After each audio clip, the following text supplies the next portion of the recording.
Start చేసినప్పుడే so ఎట్లా viral కావాలా ఏంటి అనేది అర్థం కాక చెట్టిప్పి తిరిగిన ఇట్లనే ఆ రోజు అందరు తిట్టిరు, మా అమ్మ నాకు సపోర్ట్ చేసింది. సో అది నేను నా లైఫ్ లో మర్చిపోను.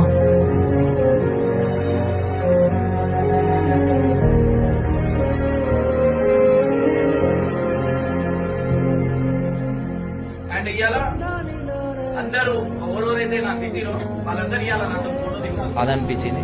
సో నాకు ఓవర్ ఇంపార్టెంట్ కాదు, మా మమ్మీ ఇంపార్టెంట్. మా అమ్మ అంటే నేను చచ్చిపోతా సార్, అంత పిచ్చి నాకు. మా అమ్మ అంటే నేను ఇట్లా సైక్ అయిపోతాను. ఆమె ఏడ్చిందంటే నేను అందరు తిట్టినప్పుడు మా అమ్మ నాకు ఇచ్చిన సపోర్ట్, మా చుట్టాలు నాకు తిట్టినప్పుడు మా అమ్మ నాకు వెంకలు వేసుకొని వచ్చినప్పుడు, నా దగ్గర బండి లేనప్పుడు పుసల్తాడు గిరివి పెట్టి నాకు బండి ఇప్పించింది.